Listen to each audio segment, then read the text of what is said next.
ஏய், என்னாச்சு நந்தினி? ஏன் இவ்வளவு பதட்டமா இருக்க? கரிகாலா, நீ சொன்னப்ப எனக்கு புரியல. இனிமே என்ன பிரச்சனை வரப்போகுதுன்னு நினைச்சேன். ஆனா இப்ப நீ சொன்ன மாதிரி ஆயிடுச்சு. என்ன ஆச்சு?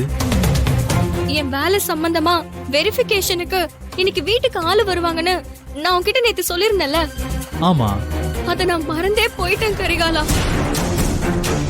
வெரிஃபிகேஷனுக்காக வீட்டுக்கு போயிருந்த அந்த ஆளு நான் வீட்ல இல்லன்னதும் நான் இருக்கிற இடத்தை விசாரிச்சு மண்டபத்துக்கு வந்து எனக்கு போன் பண்ணாரு.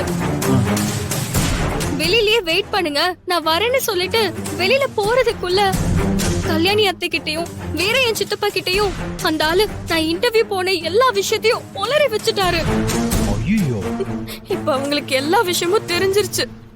எனக்கு என்ன பண்றதுன்னே தெரியல. அவங்க கையில அந்த ஆளு கொடுத்துட்டு போன அக்னாலஜ்மெண்ட் வேற இருக்கு.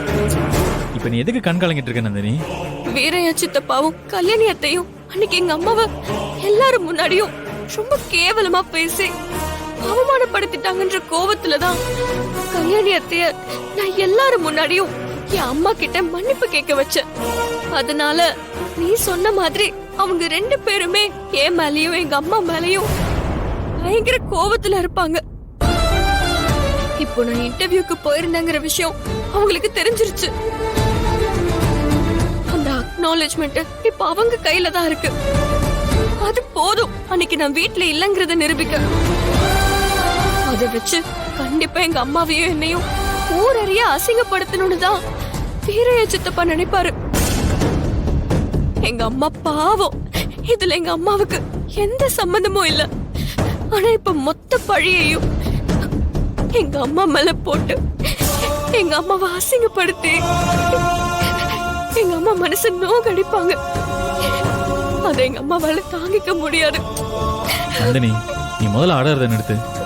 நீ பயப்படுற மாதிரி எல்லாம் அவங்க கண்டிப்பா எந்த பிரச்சனையும் பண்ண மாட்டாங்க.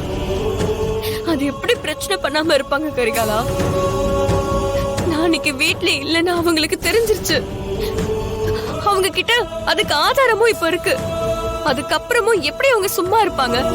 எல்லாரும் முன்னாடி நீ அன்னைக்கு வீட்டுல இல்லன்றதை நிரூபிச்சு உன்னையும் அத்தையும் அவமானப்படுத்துறது தான் அவங்க நோக்கமா இருந்திருந்தா அவங்க கைக்கு ஆதாரம் கிடைச்ச அடுத்த நிமிஷமே அதை பண்ணிருப்பாங்கல்ல. இப்போ வரைக்கும் அவங்க எதுவுமே பண்ணலன்னா என்ன அர்த்தம்? அவங்க வேற ஏதோ திட்டத்தோட இருக்காங்கன்னு அர்த்தம். வேற என்ன திட்டத்தோட இருப்பாங்க? அது என்னன்னு எனக்கும் தெரியல. ஆனா அது என்னன்றதை முதல்ல நம்ம கண்டுபிடிக்கணும்.